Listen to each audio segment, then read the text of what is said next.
不知道是导演的选角眼光有问题，还是观众的审美赶不上影视圈的变化。以前的演员是什么样的年纪演什么角色，现在的演员一把年纪了还在凹少年、少女，甚至有一些相差了17、18岁，却还要演情侣 CP， 把姐弟恋硬生生演出了老少恋的感觉。众所周知，贾玲是个喜剧演员，一部《你好，李焕英》让她跻身全球名导的行列中。从宣发上看，该剧或将在2023年跟观众见面。这一次，贾玲摇身一变，成了一个拳击选手，从自甘堕落到迈向了新人生，看起来又是一个十分励志的故事。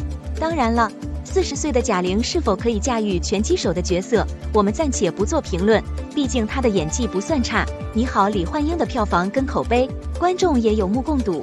如果剧情过关的话，热辣滚烫，说不定有能够创下另一个神话呢。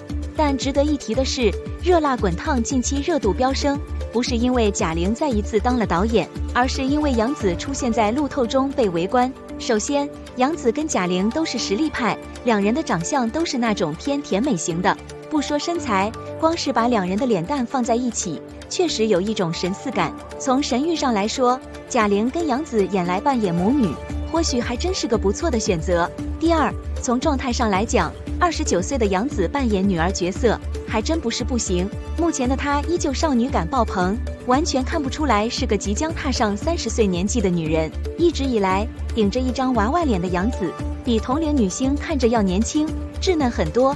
别人不适合的小女生角色，她却都能够诠释出灵动感。目前，热辣滚烫还在拍摄，杨紫跟贾玲这对相差了11岁的母女上了热搜，被热议的同时，还被更多人期待。